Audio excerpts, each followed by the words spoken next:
There was a real scare at the Texas Capitol in Austin just before the No Kings protest last weekend. A man headed to the event was arrested. DPS called it a credible threat.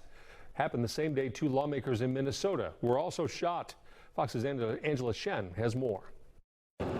The No Kings protest still went on that evening. This came the same day as the shooting of 2 Minnesota lawmakers. Last Saturday, ahead of the No Kings protest in Austin, the state capitol was evacuated for what DPS called a credible threat. They say a concerned citizen told them a man named Robert Bowers was on his way to the protest and planned to harm state lawmakers.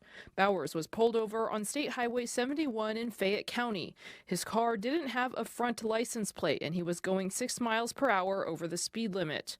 According to the arrest report, Bauer told troopers he was on his way to Austin to partake in the protest activities in a peaceful manner.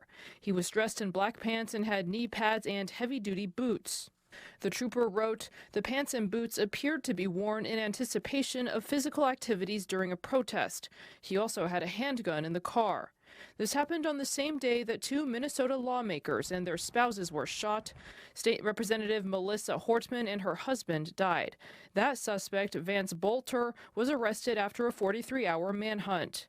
Texas State Representative Venton Jones saying earlier this week, "We hear time after time, things that may come at us online, through social media, through people's, whatever, people have to say about the decisions that we have to make as lawmakers. But when you see that manifested and someone takes that conversation off the keyboard and literally coordinates a plan and carries it out, it should be something that alarms everyone right now. Bowers' arrest report says given the severity of current events, he was arrested for operating a vehicle without a front license plate. He was placed on a 48-hour investigative hold. The report says the arrest was made out of an abundance of caution for the safety of the public. And at this point, no charges related to the threat have been filed against Bowers. In downtown Austin, Angela Shen, Fox News.